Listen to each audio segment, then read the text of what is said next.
정부가 미국으로부터 반도체 정보 제공 요청을 받은 기업들에 대해 지원에 나서겠다는 방침을 밝혔습니다. 시중은행이 전세 대출의 용도 외 사용을 제한키로 했습니다. 전세값이 오른 만큼만 대출받을 수 있을 전망입니다.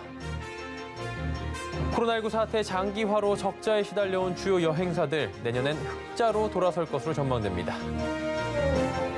코스피 지수가 사흘 연속 상승세를 마치고 소폭 하락 마감했습니다. 이번 주 국내 증시 어떤 모습을 보일지 이슈 플러스에서 짚어보도록 하겠습니다. 센 경제 라이브 시작합니다.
시청자 여러분 안녕하십니까? 센 경제 라이브 서정덕입니다. 정부가 미국의 반도체 정보 제공 요청과 관련한 주요국 관련 업계 동향을 기업과 공유해 적시 대응을 지원하겠다는 방침을 밝혔습니다.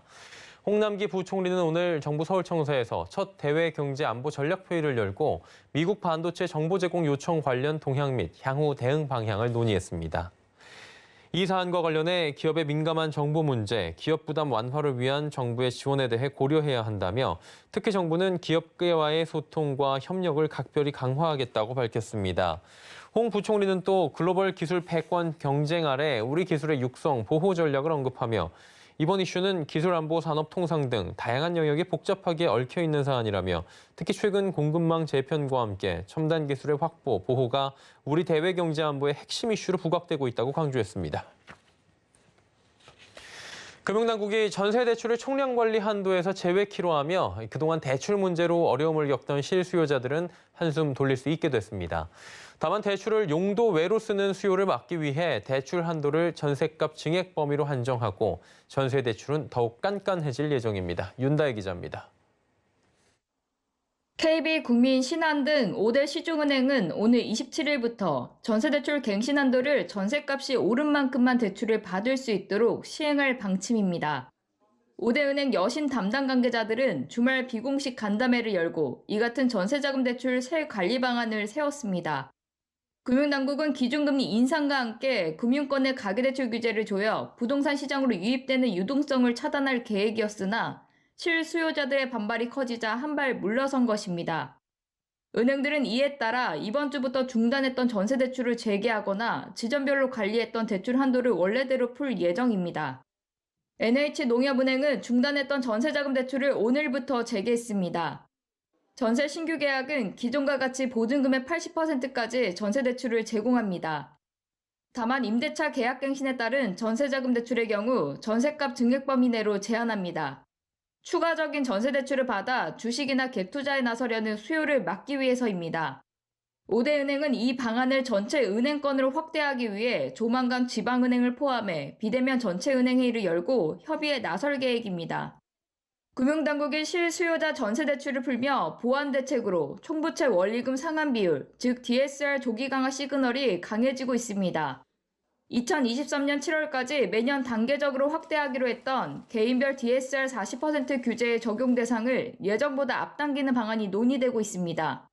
금융당국은 이달 안에 가계부채 추가 대책을 내놓을 예정으로 고강도 규제 기조는 계속될 것으로 관측됩니다. 서울경제TV 윤다입니다. 코로나19 사태 장기화로 적자에 시달려온 주요 여행사들, 내년에는 흑자로 돌아설 것으로 전망됩니다. 금융정보업체 F인가이드에 따르면 대표 여행주 하나투어는 내년 39억 원의 영업이익을 낼 것으로 전망됩니다. 모두 투어와 노랑풍선도 내년 흑자가 예상되는데요. 이들 여행사들은 코로나19 사태로 지난해부터 적자를 면치 못하고 있습니다. 지난해 하나투어는 1,150억 원의 영업 손실을 기록했고 올 상반기에도 656억 원의 적자를 기록한 바 있습니다. 여행업계 관계자는 내년 여행사들의 흑자 전환이 예상되는 이유는 최근 백신 접종률이 빠르게 올라가고 있는 데다 접종을 완료한 해외 여행자들의 격리를 면제해주는 트래블 버블로 해외 여행 수요가 갈수록 늘고 있기 때문이라고 설명했습니다.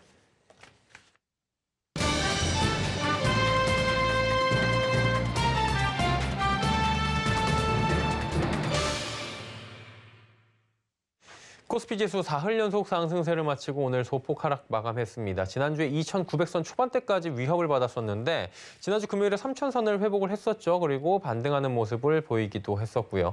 코스닥 지수는 오늘도 상승했습니다. 4거래일 연속 상승세 좋은 흐름들 쭉 이어가고 있다고 봐야 될 텐데요. 국내 증시가 지금 이러한 상승 추세를 좀 이어갈지 아니면 숨고르게 들어갈지 국내 증시 전망들 살펴보도록 하겠습니다. 윤주호 엄브렐라 리서치 대표 연결돼 있습니다. 나와 계십니까? 네, 안녕하세요. 예. 네, 엄브렐라 리서치의 윤주호입니다. 예, 반갑습니다. 오늘 좋은 말씀 부탁드리도록 하고요. 오늘 코스피는 소폭 하락 마감했고 코스닥은 올랐단 말이죠. 시황 간략하게 좀 짚어주시겠습니까? 네, 금일 국내 증시는 일단 코스피는 3,006포인트, 코스닥은 993포인트로 각각 약보합, 강보합을 유지를 했습니다. 코스피, 코스닥의 개인 순매수는 강했지만 일단 기관 같은 경우에는 지수 2,900포인트 하단에서 매수한 기관의 매도세가 좀 강했거든요. 그래서 오늘 4,800억 정도 매도를 했고 이 중에 이제 금융투자가 3,277억 정도 되기 때문에 아마 차익거래나 ETF 환매라고 생각을 좀 하고 있습니다. 외국인 같은 경우에는 이제 순매수가 1,000억 원 이상으로 지수의 하락보다는 약보합 이상 배당을 하고 있기 때문에 결국 지수의 방향성은 외국인의 선물 방향성과 일치를 하기 때문에 지수는 그렇게 빠지지 않을 가능성이 높다라고 생각이 되고 있습니다. 자, 그렇다면 이번 주에 우리 증시 방향성을 좀 봐야 될 것 같은데 영향을 줄 만한 이벤트 있다면 먼저 짚어주시겠습니까? 일단 뭐 이번 주 단기에는 뭐 지금 미디어 엔터 관련된 종목들의 이제 모멘텀이 계속 되고 있고요. 일단 시장에서 가장 큰 리스크라고 보고 있는 거는 21년 이제 11월 초 FOMC에서의 테이퍼링 결정을 해서 테이퍼링이 11월 중순부터 이제 진행이 될 것이냐 이런 시장의 우려가 있는데 이 부분은 지금 보면 저희가 9월 말부터 10월 중순까지 엄청 조정을 세게 받았지 않습니까? 그렇기 때문에 여기서 추가적인 하락보다는 아무래도 불확실성 해소에 따른 상승 가능성이 높다라고 생각이 되고 있고요. 그 다음에 이제 오늘 같은 경우에는 스튜디오 산타클로스라는 종목이 이제 넷플릭스에서 마이네임이 지난주 금요일날 런칭되면서 긍정적인 평가로 초반 한국에서 4위 정도 되면서 이제 상한가를 기록을 했고 관련돼서 이제 11월 12일 디즈니 플러스 국내 출시, 그다음 11월 19일 넷플릭스 지옥 관련된 J 콘텐츠리, 그다음 A 스토리의 지리산 등이 이제 반영이 될 예정이라서 미디어 콘텐츠 관련된 이제 한국으로 이제 저희가 K 콘텐츠라고 하는데 이쪽의 모멘텀이 계속 지속되는 상황입니다. 예, 그렇다면 이제 국내 증시 전망 좀 여쭤봐야 될 것 같은데 어때요? 밝은가요? 뭐 일단 지난주보단 밝다라고 말씀드릴 수 있을 것 같습니다. 일단 코스피, 코스닥 전부 단기 저점에서 하락의 50% 정도 되돌림을 시현을 했고 단기 낙폭 과대에 따른 이제 기술적인 반등은 어느 정도 종료가 된 걸로 생각이 되고 있습니다. 그래서 지수의 상승폭보다는 일단 개별 종목 장세로 계속 이어지고 있고요. 그동안 이제 시장에서 그러니까 하락장에서도 별로 하락폭이 적었던 이제 미디어, 그다음에 2차전지, 엔터, 게임주 이런 종목군과 이제 일부는 낙폭과대 이제 IT 스마트폰 업종의 반등, 뭐 자화전자, 엔치넥스 등이 이제 반발 매수로 좀 들어오고 있습니다. 예. 자, 그렇다면 이번 주도 뭐 쉽지 않을 것 같다는 생각은 들어요. 그래도 이제 업종별로 좀 관심을 달리 해봐야 될 텐데 어떤 업종에 관심을 가져보는 게 좋다고 보십니까? 일단 자동차 섹터는 최근에 2주 동안 시장이 빠졌을 때 단기에 빠르게 올라왔습니다. 뭐 단기 말레이시아에서 비메모리 반도체 수급 개선이 된다고 하면서 자동차 섹터는 단기에 좀 오른 편이 있는데 아마 기관 투자자분들이 이제 6개월 동안 주가 반등이 없었던 자동차 섹터의 일정 부분 비중을 채운 모습으로 되고 있고요. 그래서 추가적인 상승보다는 여기서 옆으로 흐를 가능성이 높다라고 생각이 되고 있고 시장의 관심은 키워드는 아까 제가 말씀드렸던 미디어 콘텐츠 엔터 소프트웨어 업종 쪽에 지속적으로 관심을 갖고 있습니다. 물류 대란 이후에 이제 저희가 시장에서 가장 우려했던 부분이 사실 물류 대란이거든요. 이제 컨테이너 운임 지수가 상승폭이 둔화가 됐는데 단기적으로 이제 공급 병목 현상이 해결되기에는 일단 기대감은 있지만 단기에는 어렵다라는 게 이제 시장의 중론입니다. 그래서 이제 실제로 제품을 만들어서 해외에다 파는 이런 업종들보다는 방금 말씀드린 미디어 콘텐츠나 엔터 쪽에 무형으로 어떤 콘텐츠를 만들어서 매출이 가능한 말랑말랑한 소프트웨어 업종들을 좀 관심 있게 보시면 될 것 같고, 시장의 주도주는 지금 게임을 하면 비트코인을 주는 이런 시스템을 갖고 있는 위메이드, 게임빌, 컴투스 등이 관심이 많지만 상대적으로 많이 올랐기 때문에 요거보다는 좀 덜 이제 신규로 매수하시는 분들은 좀 덜 오른 엔터주 중에서는 하이브, 게임주 중에서는 크래프톤, 메타버스주 관련주에서는 알체라 등 조금 덜 오른 종목들을 좀 선호하고 있습니다. 예, 아무래도 이제 많이 올라온 종목군보다는 주요 종목군 가운데 덜 오른 쪽으로 눈을 돌려보자라는 전략들을 개인적으로 주신 것 같고요. 오늘 말씀은 여기까지 듣도록 하겠습니다. 고맙습니다. 네, 알겠습니다. 감사합니다.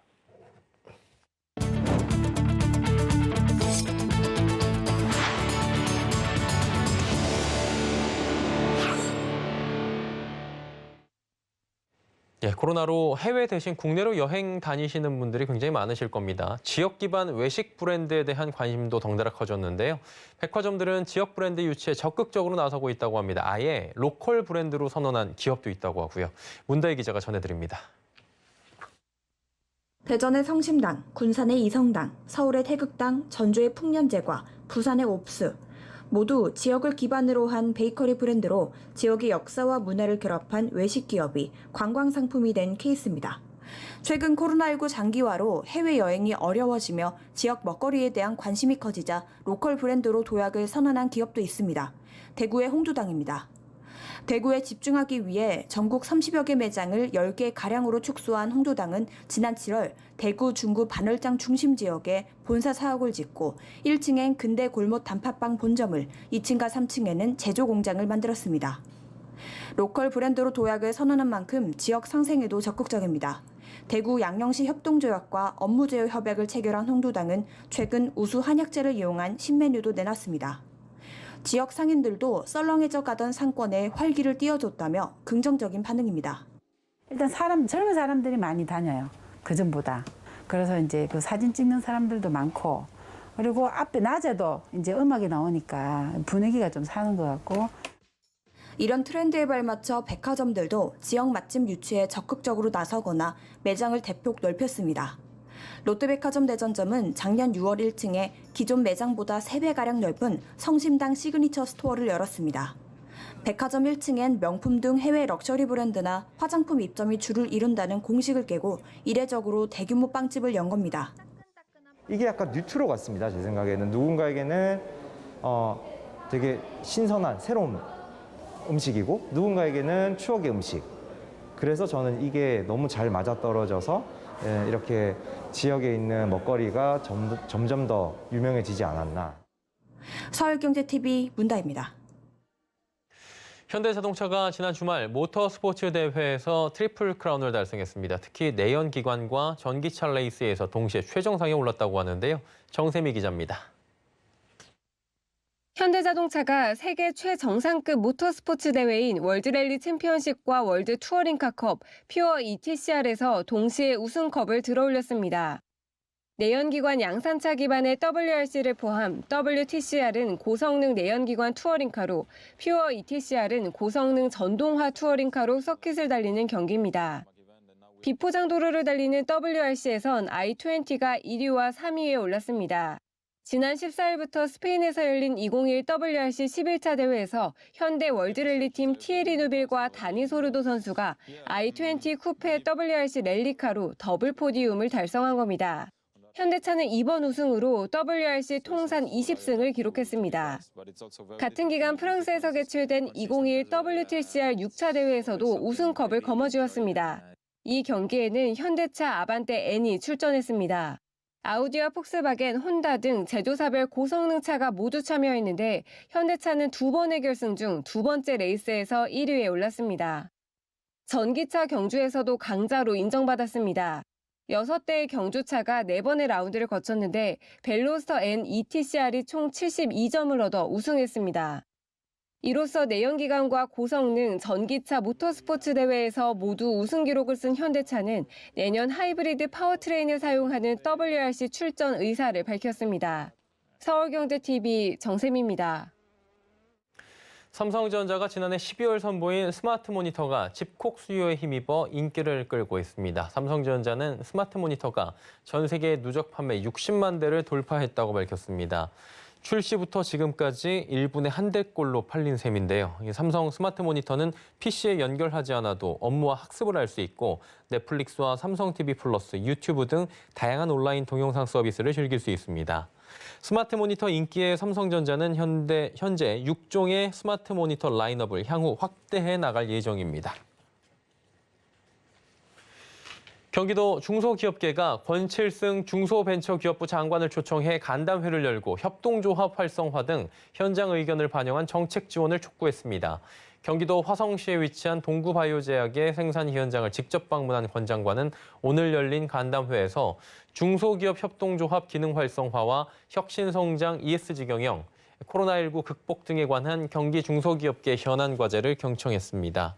특히 실질적 정책 전달이 가능하도록 협동조합 활성화를 위한 공동회의 허용 확대와 코로나 사태로 어려움을 겪고 있는 중소기업들 중에 손실보상에서 소외된 업종에 대한 지원책 등이 시급한 현안으로 꼽혔습니다. 이번 간담회에 참석한 김기문 중기중앙회장은 현장 의견을 반영한 중기부의 적극적 정책 지원을 바란다며 정부와 협력해 신규 투자 확대와 일자리 창출을 위해 더욱 노력할 것이라고 말했습니다.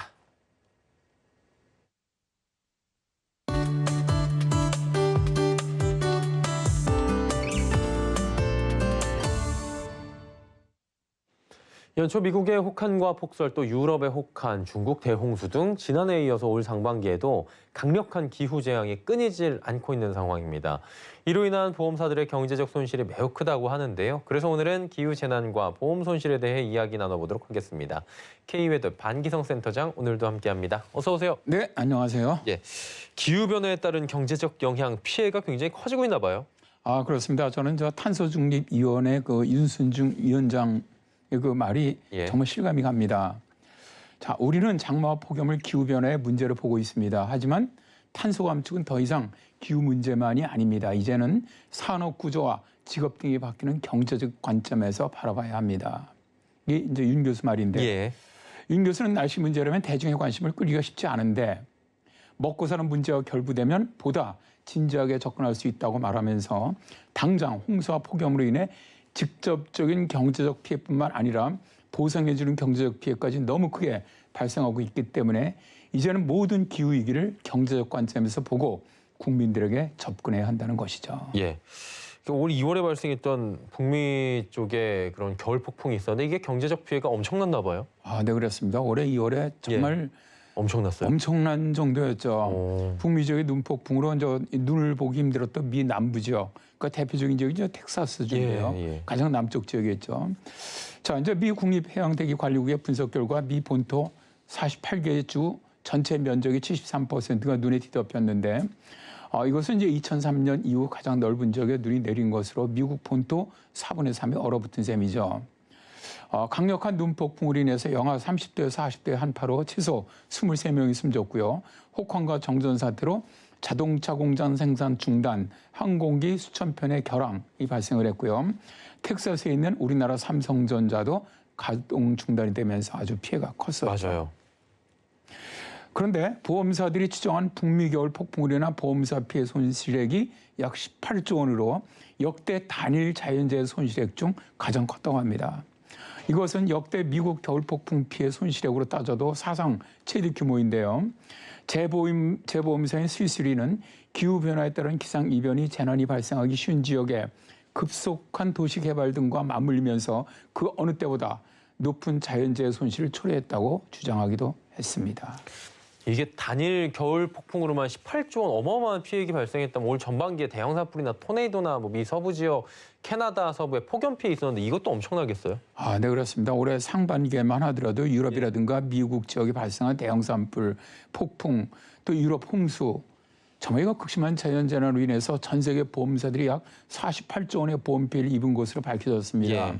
이 피해는 전 세계 보험사들이 자연재해 보험 분야에서 10년 만에 가장 큰 타격을 보는 해였다고 하는데요. 재보험사 수익률은 올해 겨우 반만 지난 상태에서 상반기 피해액이 이전 10년간 매년 평균 손실액인 40조 원을 이미 넘었다고 밝혔습니다. 자연재난으로 인한 보험사들의 가장 큰 피해는 지금까지 역사상 2011년 일본 동북부 지방의 대지진, 그다음에 뉴질랜드 지진이 발생했던 그 해로 당시 120조 원의 보험 손실이 발생했던 다음 두 번째로 올해가 높은 수치이기도 합니다. 예. 예, 그리고 이게 저희가 지난번에도 소개를 해드린 바 있었는데 올여름에 뭐 최악의 홍수가 유럽 쪽이나 중국에서 발생을 했잖아요. 여기도 피해가 엄청났겠어요. 네, 그렇습니다. 올해 7월에 이제 최악의 홍수 피해가 이제 독일, 벨기에 이쪽 예, 지역에서 발생을 맞아요. 했는데 독일에서만 보험 청구액이 6조 2천억 원에서 7조 6천억 원이 될 것으로 보험사들이 예상하고 있는데요. 다국적 보험 중개사죠 에이오는 독일 홍수 피해가 1980년 이탈리아에서 발생한 이르피니아 지진 피해에 이어서 두 번째로 보험사에 큰 손실을 준 자연재해로 기록될 것이라고 밝히기도 했습니다. 독일 재보험사 메넨리에서만도 독일과 벨기에 홍수 피해로 약 7천억 원 이상 손실을 볼 것으로 전망하기도 했는데요. 중국 같은 경우도 중국 올해가 대홍수가 굉장히 심했죠. 보험사 피해 집계는 나오지는 않았습니다.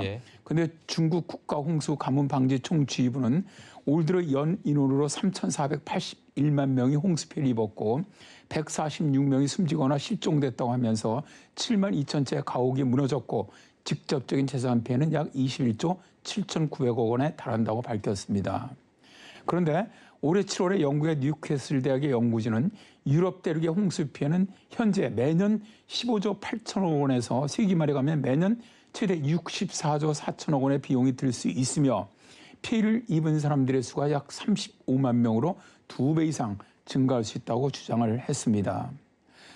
상반기에 보험사 피해에 집계되지 않은 자연재난 중에는 유럽의 터키라든가 그리스, 미국 서부 지역에서 발생한 대형 산불이 있기 때문에 보험사들의 자연재난 그 피해액은 크게 늘어날 것으로 전망이 됩니다. 예, 이게 뭐 예측이 될 수 있는 부분이 아니니까 보험사들도 참 힘들겠네요.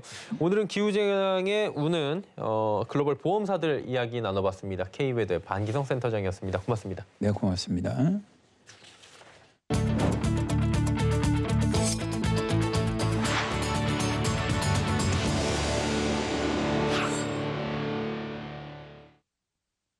세계 최초의 메타버스 미인 대회가 그 베일을 벗었습니다. 가상 공간에서 본연의 아름다움을 뽐낸 참가자들 가운데 미스 월드와 미스 유니버스 대회에 참가할 한국 대표가 뽑혔다고 하는데요. 김수빈 기자가 그 현장에 직접 다녀왔습니다. 세계 최초 메타버스 미인 대회 2021 미스 월드 앤 유니버스가 성황리에 마무리됐습니다. 궁을 모티브로 한 가상 공간에서 다양한 장기를 보여준 참가자들 가운데 진짜 한국의 미를 대표할 수상자가 가려진 겁니다. 이번 대회는 메타버스 공간에서 리얼타임 버추얼 스튜디오 방식으로 진행이 됐고요. 언택트 시대의 세계 최초로 LG U+를 통해 오늘 방송된 이번 미인 대회에서는 총 30명의 본선 진출자가 각축전을 벌여 이 중 미스 유니버스 코리아 6명, 미스 월드 코리아 6명을 포함한 총 12명이 선발됐습니다. 미스 월드 코리아에서는 대상 홍태라, 1위 박진희, 공동 2위 백가연, 노은 등이 영광을 안았고 미스 유니버스 코리아에서는 대상 김지수, 1위 김민경, 공동 2위 서규진, 송유진 등이 무대를 빛냈습니다. 대상의 영예를 안아 해외로 진출하게 된 2명의 수상자는 지난 대회 우승자가 각각 왕관을 넘겨줬습니다. 그 가운데 미스월드 대상 자격으로 푸에르토리코에서 한국을 대표하게 될 수상자가 한국의 문화를 널리 알리겠다는 포부를 밝혔습니다. 세계대회까지 가서 열심히 한국미를 알리는 멋진 홍보대사가 되겠습니다. 대회 관계자는 코로나 상황 속에서 한국의 하이테크놀로지를 이용한 메타버스 미인 대회를 개최해 한국의 아름다움을 알릴 수 있는 토대를 마련했다고 설명했습니다. 세계대회 미스 월드, 미스 유니버스 대회에 나가서 한국의 아름다운 미와 한국의 뷰티 산업을 전 세계에 홍보할 수 있는 좋은 계기가 될 수 있다고 생각합니다. 서울경제TV 김수빈입니다. 센 경제라이브 저희가 준비한 소식은 여기까지입니다. 건강한 저녁 시간 보내시길 바랍니다. 고맙습니다.